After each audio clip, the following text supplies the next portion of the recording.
See that. Look like we're live. Yes, I think we are live. Oh, Um, Great. So, David, welcome to the stream, and we'll talk today about creativity. So, the first thing, let's do a very quick intro ourselves. David, please tell a little bit about what you're doing, and then I'll share my story a little bit. so I am in Cape Town in South Africa, where for I suppose the last 18 years or so, I've been running a company with a mission to try to do software right.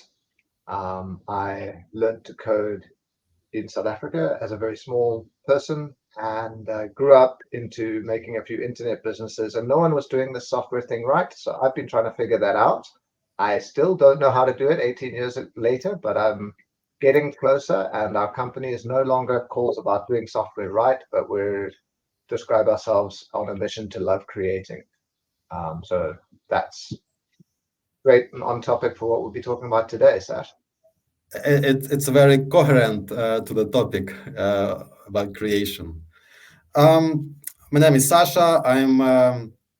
I I learned coding I think the same time as you, like 20 years ago, something similar.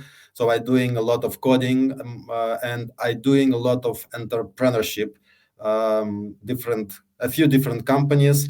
But currently, I'm running as a co-founder of RainTech, and we are helping tech leaders to build remote tech teams.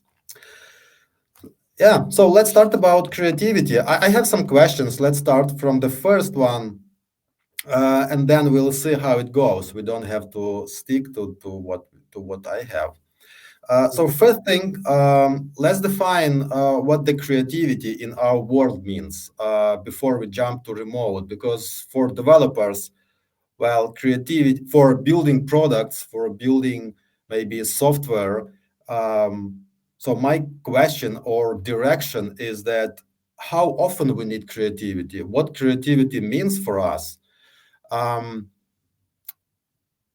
yeah, and then we can discuss about impact of remote to this. What Yeah. what? So your question throws me straight to quite a vulnerable place, but I'm just going to go there anyway. At one stage, I was like actually struggling with quite a lot of personal body pain, and I decided to go see someone to do the Japanese shiatsu to do this finger pressure on me. But I ended up with a lady who said, "I actually today I'm going to do Reiki with you. And that means I'm not going to touch you, and it's going to be kind of an energy healing." I thought, okay, cool. Like I actually played with some doing that Aikido uh, on our mat. Someone had taught me that before, so don't worry, like I'm up for that. But the reason it connects to this creativity topic is she didn't know me, but she came and she said, "Look, I see that you're being very imaginative, or I feel that you're being imaginative, but not creative. I need you to actually start feeling better. You need to actually go and make some things." And I went back and I wrote a SQL query because I hadn't written a SQL query for a very long time. And I kept being trying to tell other people to do it. And so for me, there's an important distinction that between I'd always thought I was a creative person, but I'd stopped being creative because I wasn't making anything. And so then by stepping in and actually making things, that's where that sort of loop connected. So for me, the definition is to take things from this world of ideas and put them into action. And yeah, that was quite a plunge in there of a really weird story. But for me, that's the best way I have of defining creativity, which is the work you just asked. Well, and talking about the building software, how often we need it, like how it impacts remote environment of software developers. Do we need, in general, the creativity in our teams? Yeah, I mean, so it's a creative pursuit. Before Love Creating, Afrolabs was about how can we create the world we want to live in, Mhm. because the process of making software is creating the world. A lot of our world is digital. And so, by definition, if we are creating things, we are being creative. when we use this word creativity, though, we bring in this idea of imagination and being able to think of different things than what we were asked for. And this morning I was chatting to one of our leaders at Afrolabs, who's Zach, and he was saying, the customer's asking me to do this thing. And I needed to tell them that I could do it for them and bill them for another month on it, but it felt wrong. And we needed to go look at other things we could do. And for me, that there is using a very technical approach to say, I need to be exploring options and thus actually being creative. So how do I step back from just the output that I've been asked to make to think about the impact and then consider different things I could do? So kind of very moving from a very touchy-feely space into a very practical space, the options thinking and bringing in real options is a way we can actually do that. And I believe it's very necessary. There's a lot of agencies out there who will do exactly what you ask them to do, but that's not what people come to Afrolabs for. Roger Okay. Norton, who used to run PlayLogix, and myself, we got a name for this anti-sales process where people would come and ask us to build software and we'd tell them why not. And that's kind of the interesting thing. Like, what other options do we have before we build software? Because that's really expensive. That's the whole lean startup thing. But there you go, Sash. I'll pass it back to you. You mentioned something interesting because I have this in my list of the question about the creativity, specifically in the remote, and the relationship between customer and, let's say, a contractor or a partner who implement ideas. So I have this question actually. Um, there is two parts of in the creativity. First, you think this in your head to think about the ideas, and then you share it to the team or to your partners. And the way when I share without the feedback, just implement it. So this is we are lacking this a big part of the creativity process, because creativity means that you think and then you share and you tune it. And you mentioned that when customer comes to us and ask for something, so this is just a fraction of the creativity process, right? The next part is discussion. The next part is actually stressing this idea with a lot of different questions about yeah about everything. About maybe as a result, this idea will be completely different. So Um, yeah, I mean, there's two models that come to mind, and let me see if I can pull up some screens. Can I screen share in this stream? Let me see. I think Present. so. I think so. Please just try, and I will. Screen. Okay, I can do a window. Great. I'll just pull up a window to be able to share from for this. Mhm. Cool. So the first thing which you kept saying the words from that I thought I'd pull up is Mitch Resnick's creative learning spiral. So Mitch is in the lifelong kindergarten lab at MIT, and there's this concept that we need to imagine, then make something, then play with it, share it with others, reflect on it, and then imagine again. And this is a spiral that keeps growing, and that lets us make more. And so this is used in lifelong kindergarten as a concept for building a good learning environment. And any good software environment is a learning environment. We need to learn what's going to work, we explore, and we grow. So that's the first model that really came to mind there. I'm going to stop that screen and just take a moment to reflect on that with you before we move on the next part. Is that kind of along the lines of where you were going there, that we need to actually participate in that whole spiral? Yeah, I mean, actually mean that before, after you think, the big part of this creation process is to share it, even Mm-hmm. before you implement. Because in the software development, if you just think about idea and go to implement, this leads to too many features, maybe too many unnecessary thing. So what I mean is that this creativity process is a big part of the conversation with like customer relationship. Like we can't just accept what customer says. We need this because we don't know if it was already discussed and shaped, or it's just the first thought.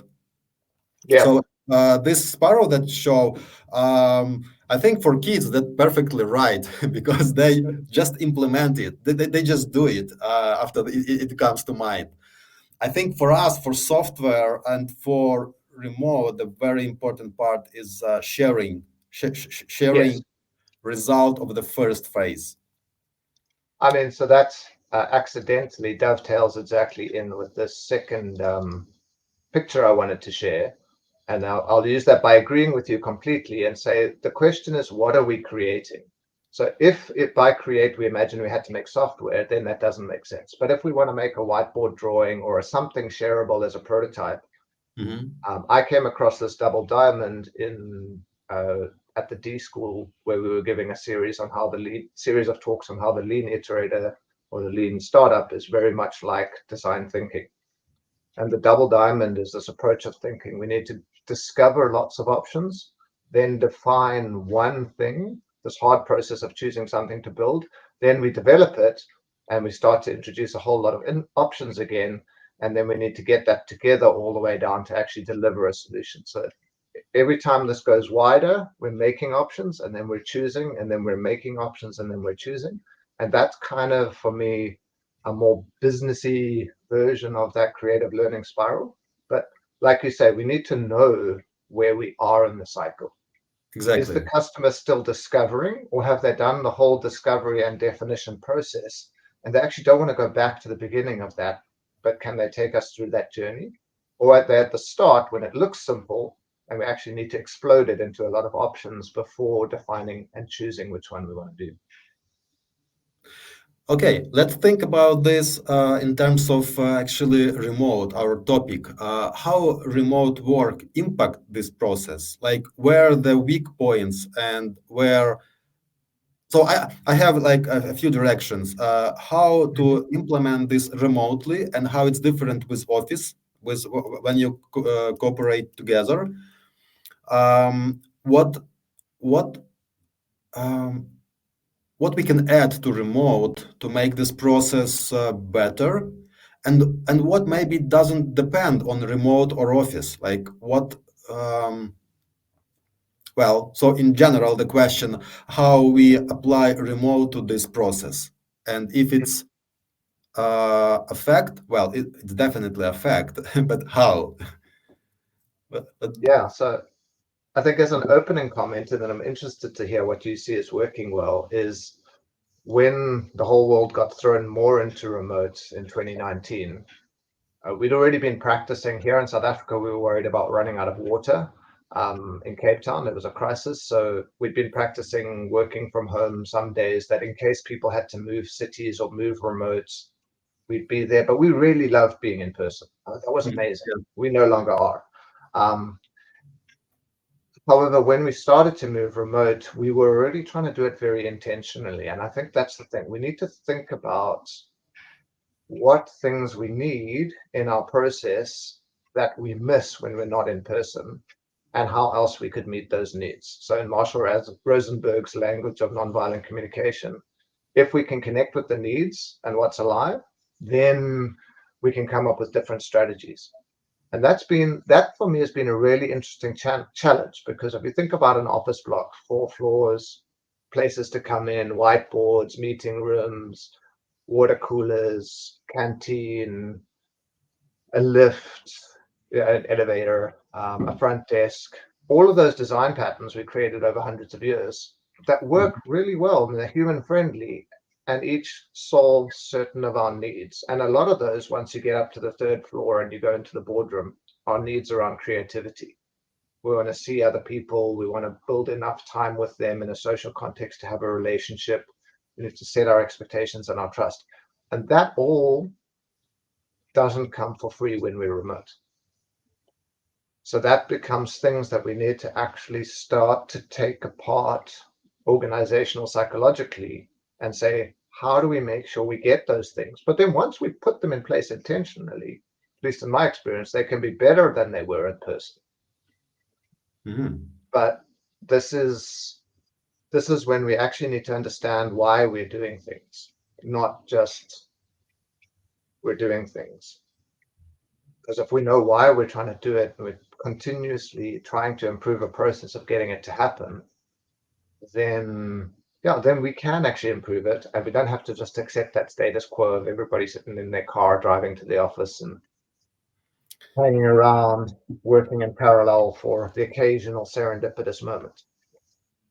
So what you're saying, what comes to my mind is that working in office, it's an environment where we pay just a higher price, but we have these parts that help us to be creative. Like actually, this is communication. I think that this is the collaboration, the in person and communication.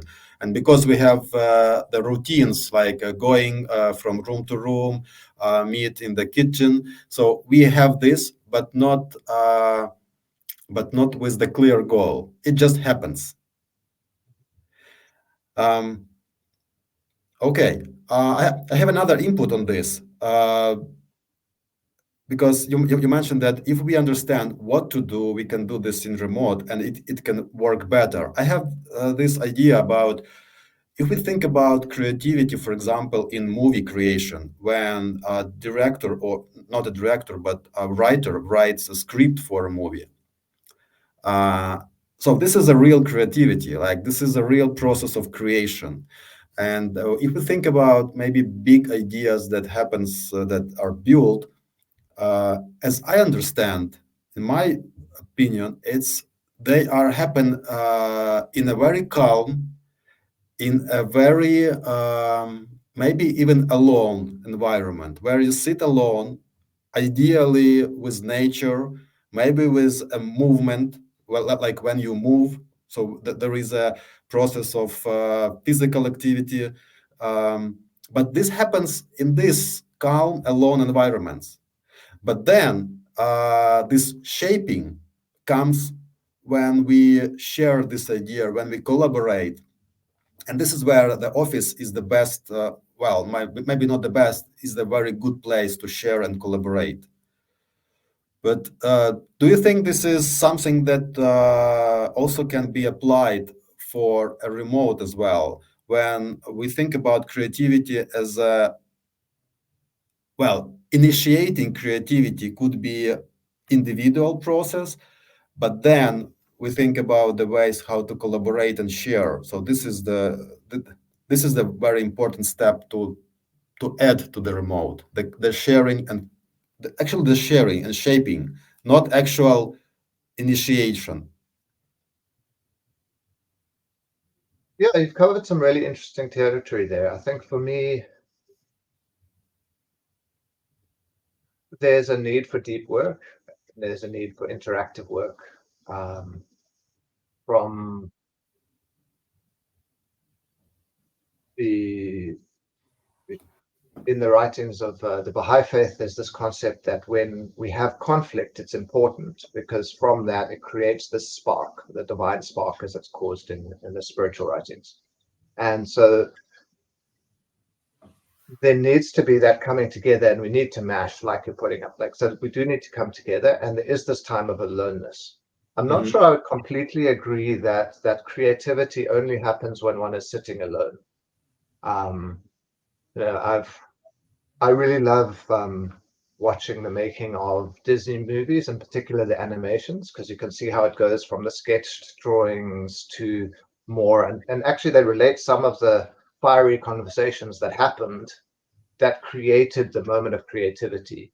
And there's stories about sometimes the producer just cut an entire scene that was almost finished because it Mhm. was no longer fitting in, and how that had gone through the cycle. So when I think about it, I think almost like we need to allow for the cycle. We can't imagine that productivity is continuous, but we need the pendulum to swing and allow us to process and then come back together and, like a wrecking ball, smash it together and sort of see what happens, but maybe not as catastrophically. That's where the design pattern for meaningful interactions really comes in, and how we can actually engage without breaking each other in the process of this complicated world of creation. Um, the Disney movie part that's interesting there is if you think about a voice actor. So the voice actor comes and sees a scene and then they voice it. My favorite movie, top three at least, is The Emperor's New Groove. As the scene where the protagonist goes down the side of the building and he's walking and he goes, bada, bada, bada, bada, bada. And then the other voice says, he's doing his own theme music. And all of that actually happened in the recording booth while they were watching it. So the one guy put those words in while he was watching it, and that made it into the movie because that little spark happened when they were thinking about what might happen. And then that was able to go back and actually get stitched in with the script writers and come back in and happen. So there is this process, and I feel that I personally remember more clearly when I'm on a walk and have inspiration than when I'm in a session with other people and have inspiration. Because when I have a session with other people, I'm building a conversation together. And then when I go on the walk and something comes up to me, I remember that. So I think there's a degree in my own perception of it is that I do get inspiration in the shower, taking a walk. And some of that is that the pendulum gets to swing. Mark Herson wrote a good post on how Steve Jobs was a meditator and how this process of allowing the thoughts to settle lets us get clarity and inspiration. I'm going to see if I can pull that quote quickly, which is, if you just sit and observe, you'll see how restless your mind is. If you try to calm it, it only makes it worse. But over time, it does calm. And when it does, there's room to hear more subtle things. That's when your intuition starts to blossom and you start to see things more clearly and be in the present more. Your mind just slows down and you see a tremendous expanse in the moment. You see so much more than you could see before. And this was a quote by Walter Isaacson of Steve Jobs, what Steve Jobs had said. So it's really interesting because that's kind of that inner game that we play alongside. And I think a lot of us feel frustrated that we don't get to play our inner game I have as very a similar creative person. feeling. Yeah. I have very similar feeling that inspiration, new ideas comes when you're walking, when you're alone, when you see the weather, the nature. But we definitely can't live without shaping those ideas and discussing, because in this they are. This is a kind of part of the verification, maybe, or well, shaping. I think this is the right word. Um, so it means that in remote, we actually have this ability to be alone and produce this inspiration actually more. But what we lack is this the next step about the sharing, about having the feedback from others about it. So it looks like it's important to build this conversation. And for me, I have these notes to discuss is that the second stage, or so we can agree that remote works well for creativity to initiate ideas, but it lacks on the um, evolving it. Like when we sit in the conference room and discuss, and this converts to actionable items, steps, plans. So in remote, how we can maybe uh, make it more efficient. This the next step. Um, what actually So yeah, makes I'd, this? I'd like to, yeah. Sorry, go ahead. No, no. What makes this? I mean, what makes the next step of the idea of the creation more efficient? Like what we can introduce in the remote work, like what the tech leaders can do with the remote team Yeah. to enforce that. So I'd just like to take a step back to that first thing and say, in theory, remote gives us more flow. But I really like the example you shared about the Swedish company, I think it was. where they had closing. Was it you who shared that? Or am I recalling another conversation earlier? But this idea that some companies, you have a collection of closing door offices with a central shared space, and others, everybody just sits in the open. Mm-hmm. Sometimes remote works like this collection of closing door offices where people can come in and go to the kitchen and there's different places. But other times when the Slack is on and the stand-up is on and everybody's DMing all the time, it's worse than being in the pulpit. Like you never get that quiet time. So I think the one part is trying to figure out how we can recreate that focus time effectively remote if that isn't there. And I see quite often in our teams that building those bubbles, whether through Pomodoro or just an agreement with others that I'll get back to you within 4 hours on a Slack message while I'm focusing, and I'm going to set my status to focus. And then some people even get angry and go dark, and they'll just go offline for 2 days. I need to work because there's too many interruptions. So there's a balance in that force. So then the question you were asking was, when we get together, how can we get together in a remote team, or what patterns are working? Yes. Like so after we initiate ideas to resolve maybe a challenge or to build a new product, uh, especially in remote, what what tech leaders can do to actually make those ideas live, actually to implement them, not to lose them. Um, yes, this. No, I'm just laughing. So you reminded me, there was a comment made somewhere that said the real tech interview question shouldn't be, can you solve this red-black tree, or do you know this agile management framework? It should be, I can you agree. make a decision on a Slack thread with 70 messages? Because I mean, that's really where the art comes in, right? And so for me, I've been inspired by looking at how RFPs work. Or RFCs in companies, like document-driven cultures. And as we go remote, that actually becomes easier because there's no one saying, "Oh, I'm just going to talk about it." Because we're remote, a document works really well.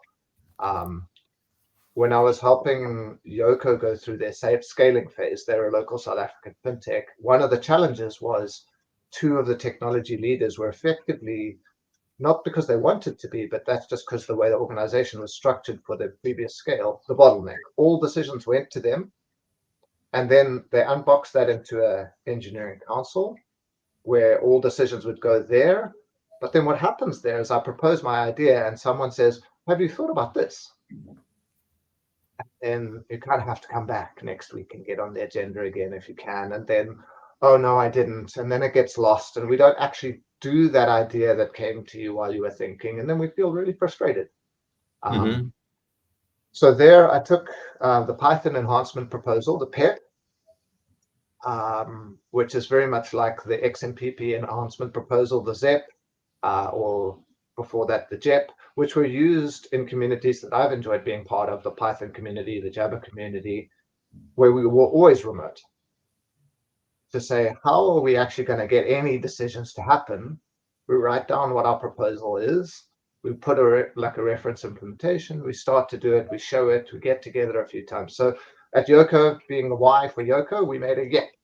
And the nice thing about YEP is it sounds like, yep, you can.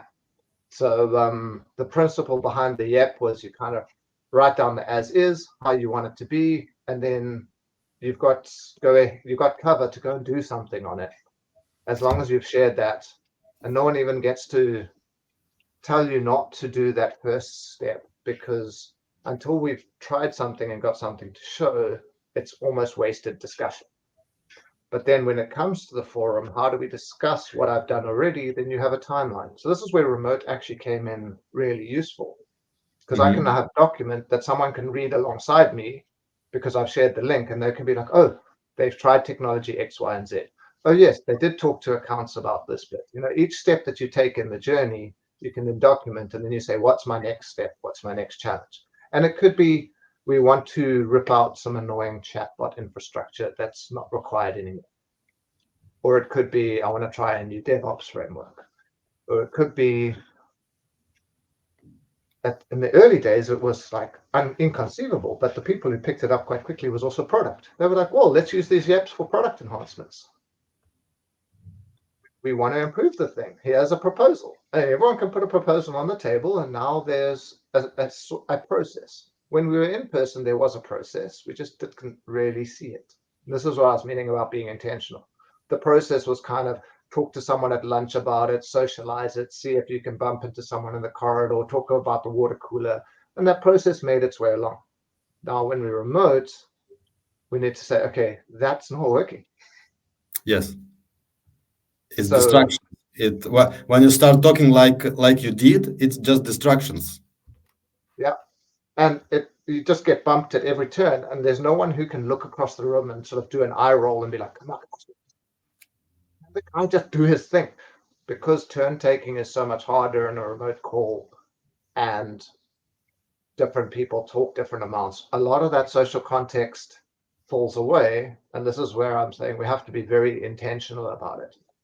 So it's like, okay, we drew a sequence diagram for how a YEP, using a UML sequence diagram, how a decision actually gets made.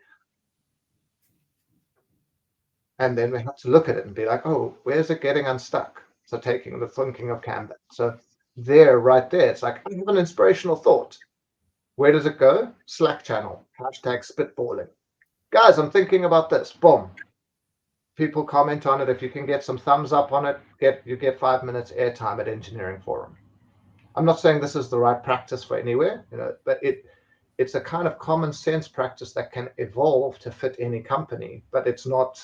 John Cutler used this language the other day. He said, when we look at a practice, so if you look at a YEP like that, it's not, can I re-implement that process? It's, what do we need to get right in our culture that allows a process like that to emerge?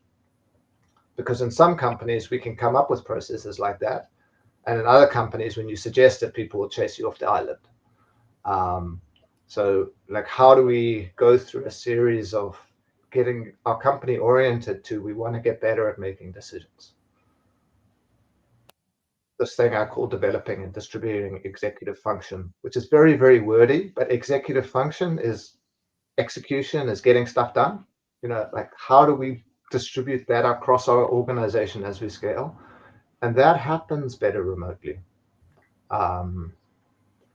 Because it has to, and we get to reinvent it. Yeah. When you say about the YEP Yeah. process, um, Yep. it's what I think about this is that it's very important to have also the high level of trust inside the team, because you can be just ignored if you're not cohesive, if you're not together. So even if in the remote, well, the trust seems to be like the most important thing for creativity as well. From your experience, this building trust, this like how often you think the team is ideally have to meet in person for the optimal remote work later? So the framing of the question says we have this pattern or this process of meeting in person, which does really well at helping to build this thing called context. Philip Anastasiadis had a nice model he developed in his research, which was, I think it was Anastasiadis, I might have got his surname wrong, but that context and distance work together to create communication. So my distance from you, Sasha, physically, you're in the Ukraine. Technologically, we have to use technological mediation to communicate. We've got a linguistic distance between us, so your English is amazing, but we still, how do we work on our idioms and word choice, and what are we doing with, because we don't come from the same town. We've, on the other hand, we've got context, technology, placing people in teams, and so the model says when communicating, the context is below on the equation. It divides. the distance, and then the distance is the content, the constant. Because I'm not suddenly going to miraculously be closer to the Ukraine, but the more we talk, the more context we build, the smaller that distance becomes. The more you know that I have two daughters, and the eldest is called Elizabeth, and she won coolest projects in South Africa with something. That's now you're like, oh, this is a person, and me doing that brings you closer. It reduces that distance. And if, on the other hand, you're sitting in a booth now in the Ukraine, and if there's someone sitting next to you who's the head of finance at another company and you've never spoken to them, there's no context there. So divide by zero. There's infinite, So for us, so for us, infinite distance. Yeah. there are two ways to build this environment to generate to generate creative environment. Either talk a long hours, like days, Yeah. or meet for one day that will be the equation, the equal to maybe weeks or months of talking. Yeah. Precisely. So when I first learned this, I made going for lunch with my coworkers part of my job. Now I'm building context. This is real work. It made it make sense, and I was happy to do that. At Afrolabs, like I can only speak for our current pattern, which is once a month we actually meet in person. Our team is distributed from Chicago to the Netherlands to Nairobi and here in South Africa and in Lagos. So we would then say, let's get our creative team members together. And in that week, we have one rule, which is we can only do things we couldn't do online. And that is all about context building in that week. We're riding bicycles together, going on hikes, eating meals. That's the way we maximize our time together, is to do things that we could not do online. Could we do this online? Yeah, we'll do it next week. By the same token, there are things we can do online that help generate context in a good way, like playing Fortnite together.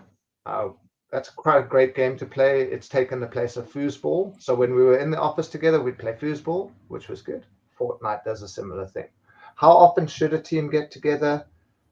Once, at least, turns people into humans is amazing. Like a lunch and afternoon together and during chartering is incredibly valuable. Sometimes it's not viable for a team in the beginning to do that. When could they get together? I have many teams where the people have never met everybody in the team in the same room before, and they are highly functional. But getting all those people in the same room is something that we're incredibly excited about, and that's one of our biggest growth dimensions, is growing in our connectedness to each other. Are they those teams that are completely remote and never met? Are they so either they work together for years and they start to become creative and produce great results, or they just execute? So I think execution really could be absolutely remote without meeting. I mean, you make an interesting question there. Like, executing well-defined tasks can work, and that quickly builds context. And that builds, that there we go through a hero's journey as well. When we make something together, we're like, oh, we struggle together, we see it working together, we come up with ideas together. That can work. On the other hand, clearly defined tasks is kind of a proxy for context and creates this thing called swift trust. Swift trust is really good and people can get it quickly. And then when you break swift trust, then you actually have to build real trust. And trust is the thing that the context is really helping us build, is that understanding that if someone does something, we can extend a generous interpretation to what they were doing. Yeah, it's interesting. Where do you want to go? You formalized a very interesting point. Actually, what this is also my experience as well about the context that we are not doing things that we can do online. If we can online discuss code, or we can discuss the process, or we can think about something new in the marketing, well, we can do this online. But eating together, having work together, having a challenge together, going somewhere up or down, you can't do this. And I I'm doing this with my team as well, but I never thought about just this a very strict splitting. I just doing this because I feel that this is right. So when we meet with the team, well, we can think about work. But you mentioned that you have a rule not to discuss well, practical things.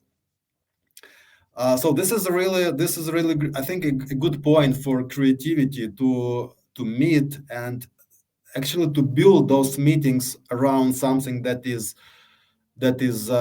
context real.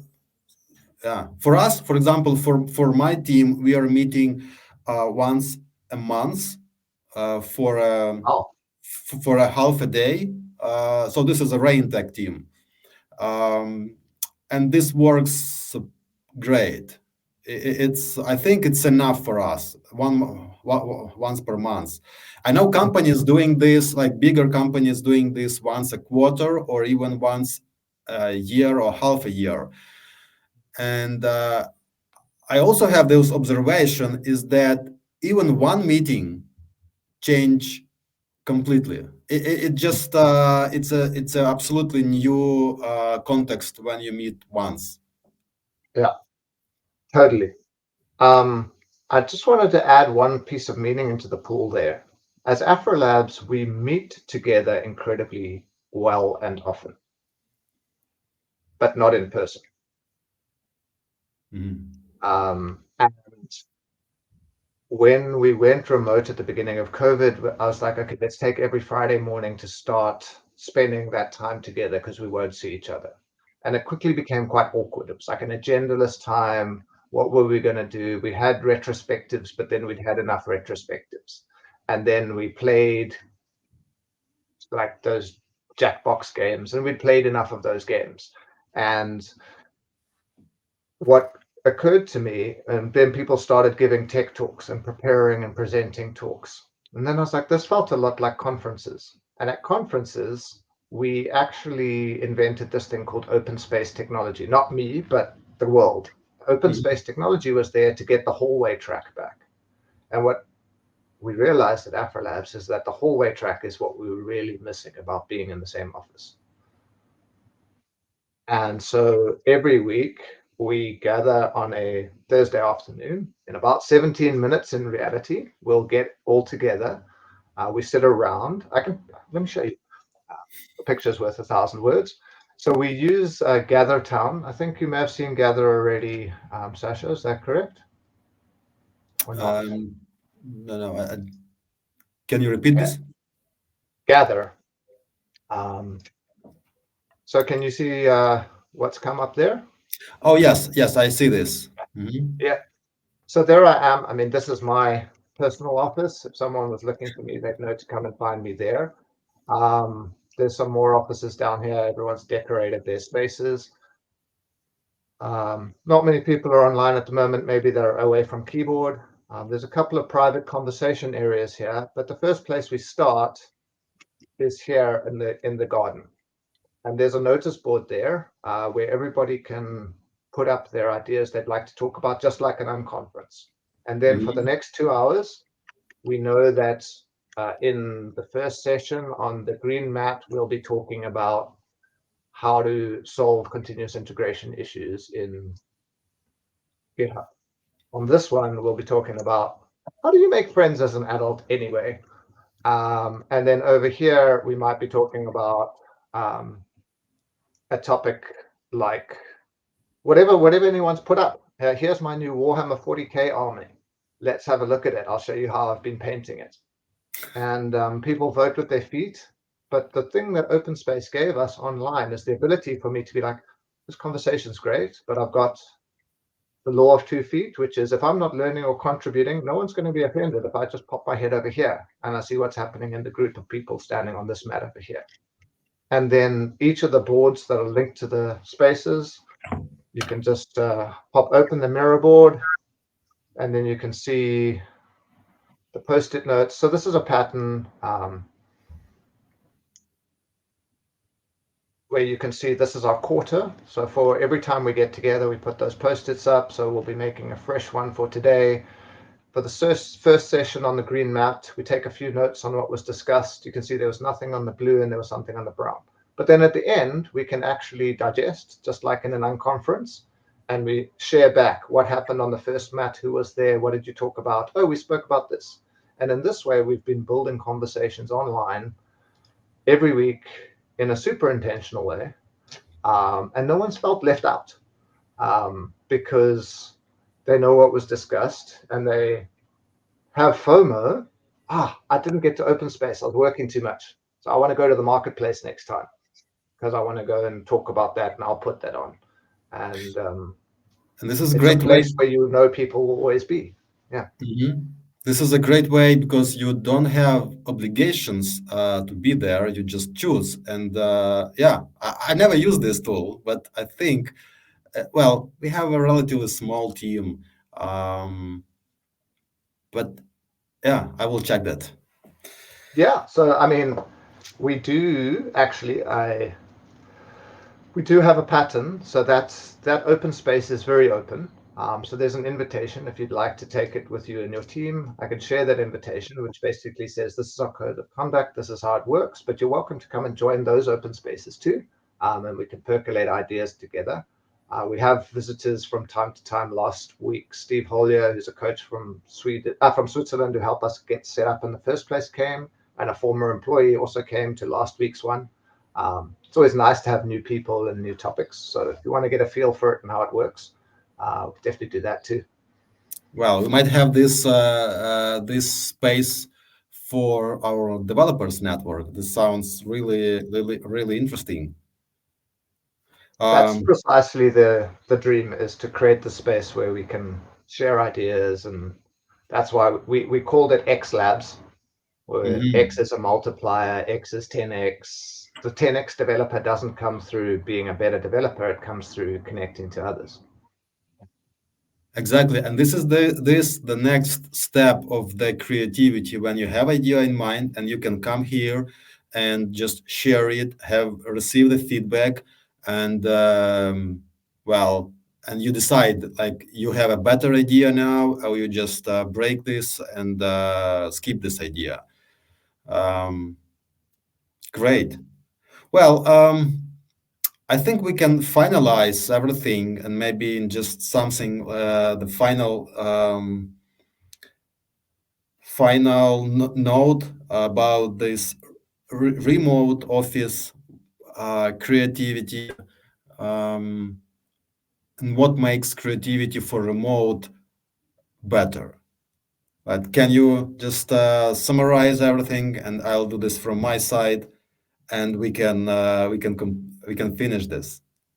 Sure. As long as you said, can you just summarize everything? I'm like ChatGPT. Let's summarize the last bit. Um, No, maybe just so, maybe something new will appear. I mean, so no, certainly.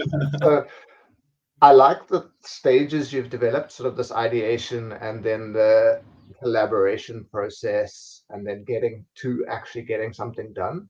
Um, if I look at where we are in our practice at the moment, internally, we're trying to work on different patterns for getting things done.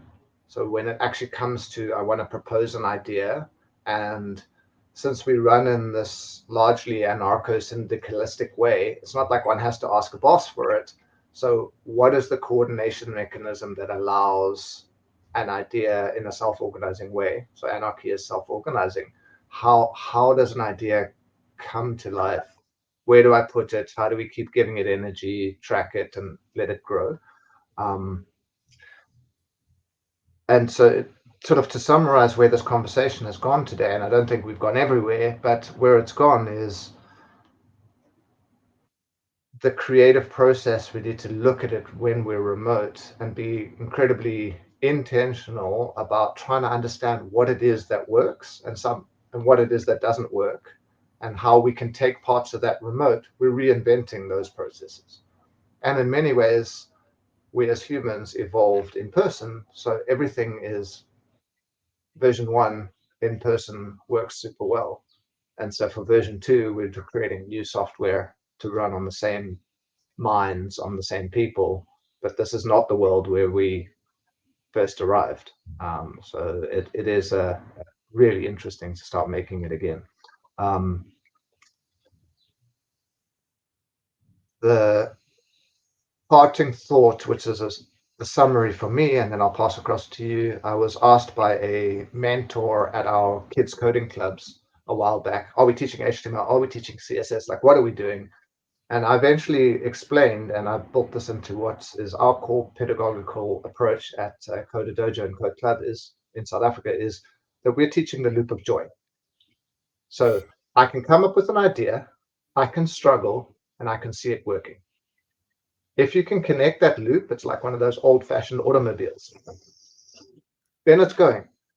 If you disconnect that loop, then the joy is not there. So when we scale organizations and we go remote, sometimes some people have the ideas, some people have the struggle, other people see it working. Product, dev, ops. And that loop doesn't connect, and that loop is the thing that generates the energy for creativity. So if we can get that loop to start to connect again, could engineers see some of the metrics from ops? Could we have some input into creativity? Could product see some of the struggle a bit more and get some of the feedback, some more customer contact? Could ops put some ideas into product and connect with some of the process of getting work to work? You know, at an organizational level, that we can stitch it back together. And at an individual level, that we keep an eye on our loop of joy, that I can see the result of my action, moving up from outputs to outcomes, all the way up to impact. Or like in the post that was shared by Gergely and Kent earlier, yesterday or today, was the idea that we go effort, outcomes, effort, outputs, outcomes, impact. And a lot of times we get lost at the effort, we get lost at the struggle. And maybe we get to our outputs. I finished all the stories, but we don't look at what result it's having. So we don't have the creativity to get that result better.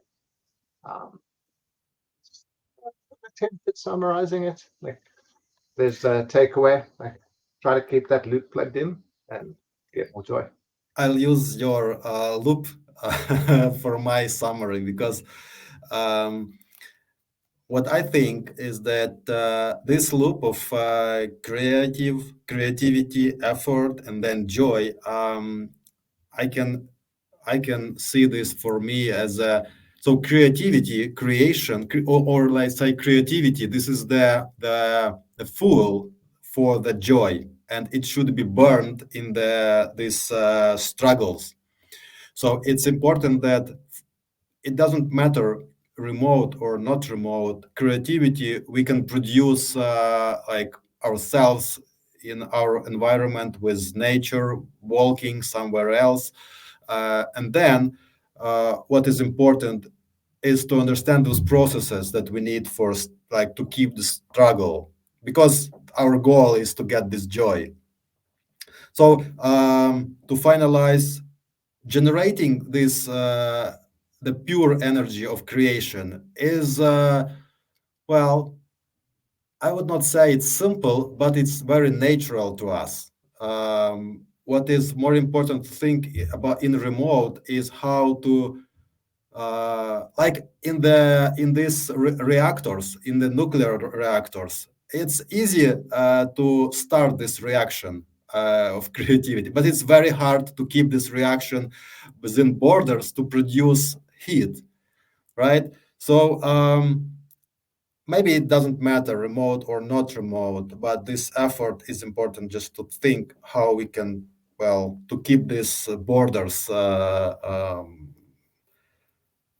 to continue struggle to finally get the joy.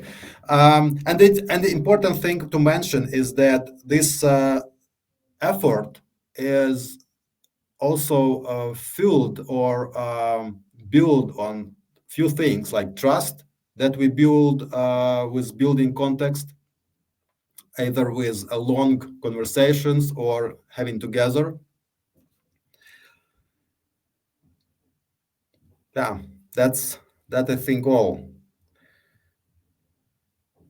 Uh, Talking about long conversations, Sasha and David had a couple of long conversations that I think led to let's do something live, and we've had another long one today. This has been great. Thanks, Exactly. Sasha. Exactly. So we did this online, and because of I don't know, 2 or 3 conversations, it couldn't happen just with one, but it happened with a few more. So remote means that we have to communicate more because, well, if we have a chance, we could do this maybe in few hours together, like in one place.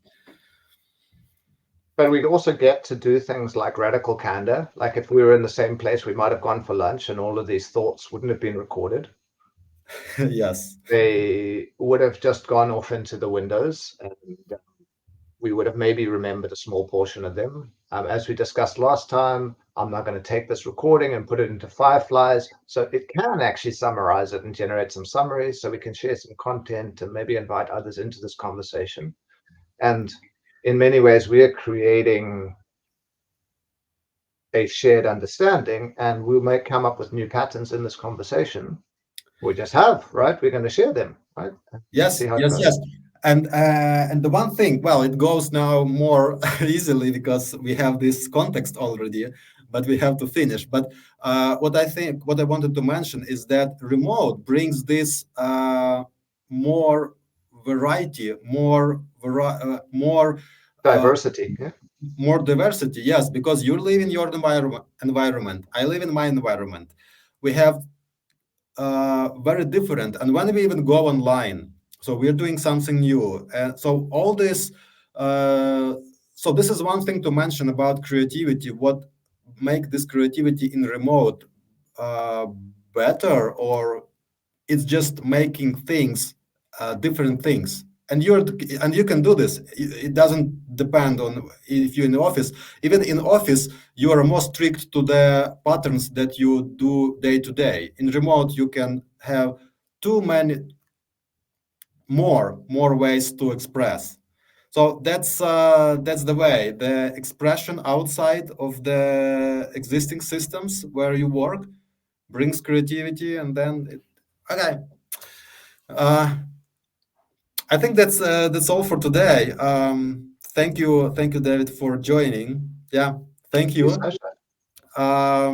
We hopefully can meet another time and to talk Indeed. about some other topics. Yeah, have a great day. I thank everyone who watched for the attention. That is Indeed. And if it's my first LinkedIn stream, so maybe there's a like and there's a subscribe and there's a something, and there's a something, but let's follow this conversation and add comments and like, let's make it bigger. It'd be sure, great. sure. Yeah, thank you. Bye bye, David. Ciao.